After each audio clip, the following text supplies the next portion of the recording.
Oxford Bookworms, Stage 1. The Coldest Place on Earth.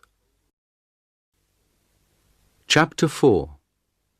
Food Depots.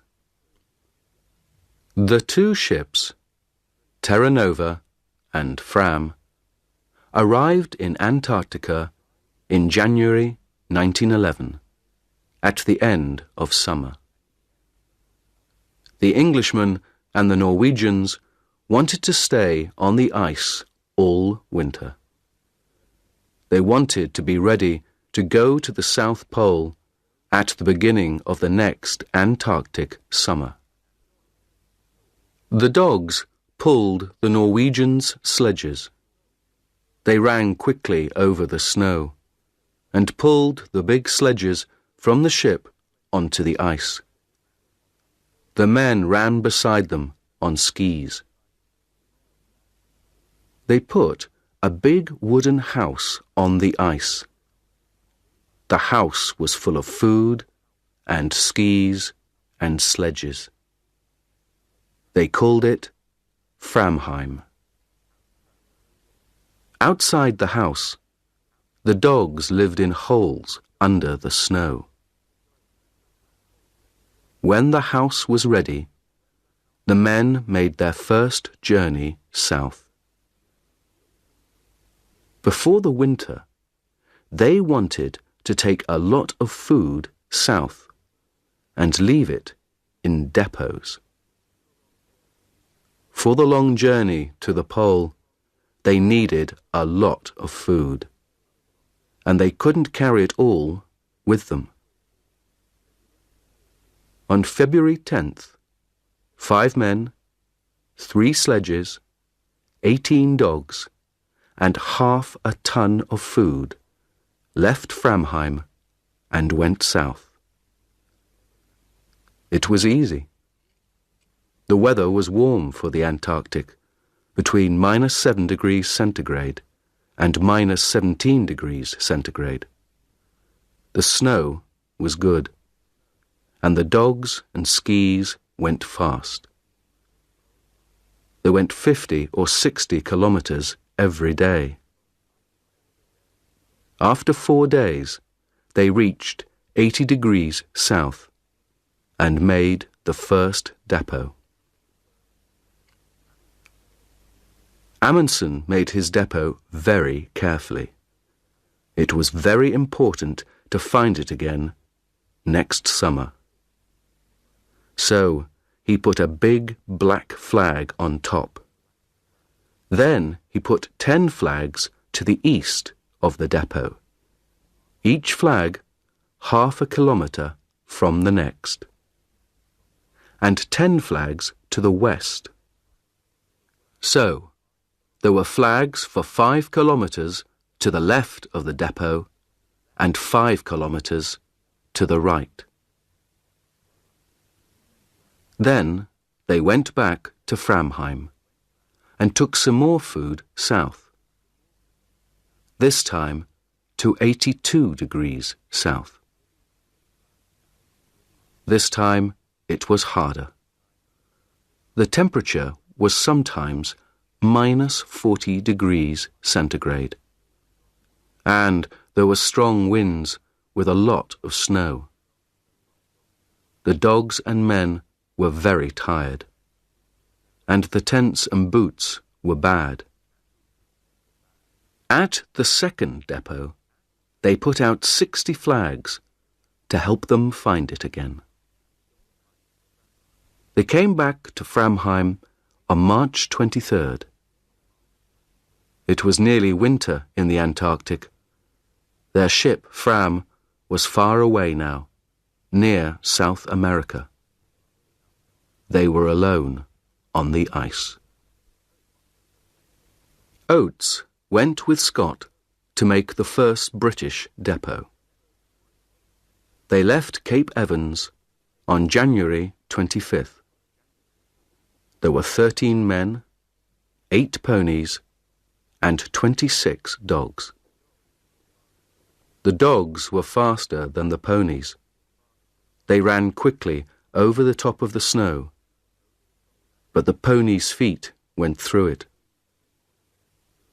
Every morning, the ponies started first, and the dogs started 2 hours later, because they ran faster.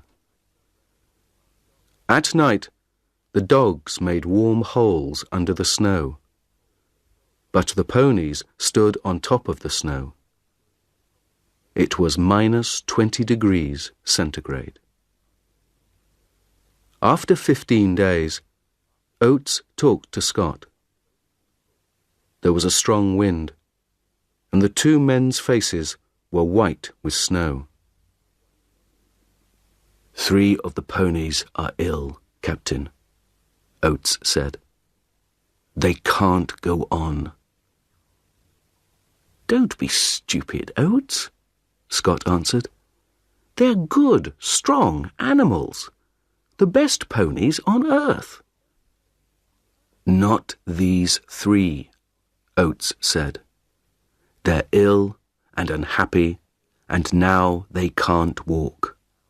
Let's kill them and leave the meat here in the snow. We can eat it, or the dogs can." "Of course not," Scott said angrily. "These ponies are our friends. They work hard for us. I don't kill my friends." 3 days later, 2 of the ponies were dead. Scott's men were slower than Amundsen's. It took them 24 days to get to 80 degrees south.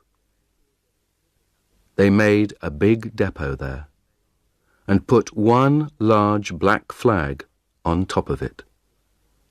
Then they went back to Cape Evans.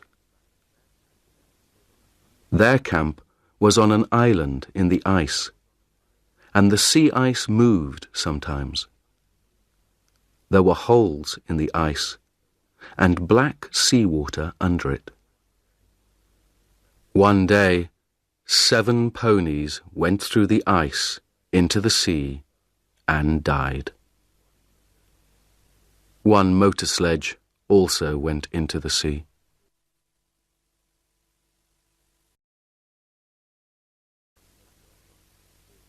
Chapter 5.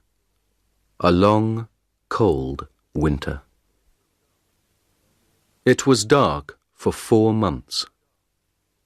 Outside the wooden house at Framheim, it was often -60 degrees centigrade. The dogs lived in warm holes under the snow. The men stayed in the house and worked in their rooms under the snow. The skis and sledges came from the best shops in Norway, but Bjaaland wasn't happy with them. He changed a lot of things on the skis and sledges. Soon, the sledges were stronger than before. The skis were better and faster too. All the Norwegians worked hard. They looked after their dogs and worked on their equipment, the sledges, skis, tents. Every day they thought about their journey to the pole and talked about it. And every day Amundsen thought about Scott. One day, in midwinter, he talked to his men.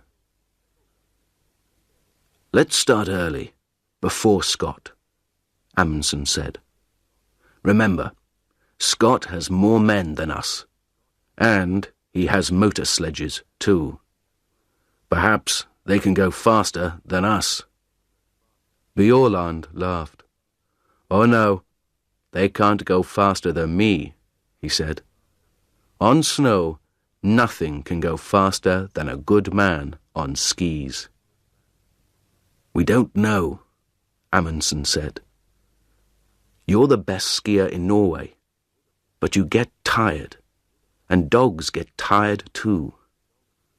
Motor sledges don't get tired. They can go all day and all night. Johansen laughed angrily. "That's stupid," he said. "Perhaps the motor sledges can go all night, but the Englishmen can't." "The English can't win, Roald. They don't understand snow, but we do. And they're too slow." "Perhaps," Amundsen said, "but I want to win this race. So we're going to start early.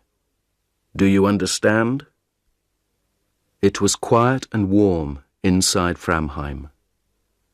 Bjaaland looked at Amundsen and thought about the long, cold journey in front of him.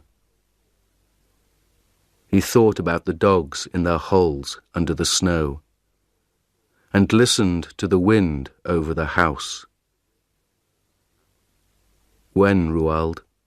he said quietly. "On August 24th. The sun comes back on that day. We start then." "But we can't," Johansen said. He looked angry and unhappy. "That's too early. We can't start then. It's dangerous and stupid." Amundsen looked at Johansen coldly. "You're wrong, Johansen," he said. "We want to win, remember?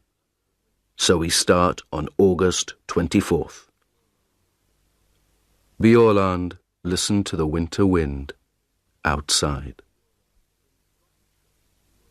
In Scott's camp, at Cape Evans, no one talked about Amundsen, and no one worked hard. They had good food, and they played football on the snow. They wrote a newspaper, the South Polar Times, and read books.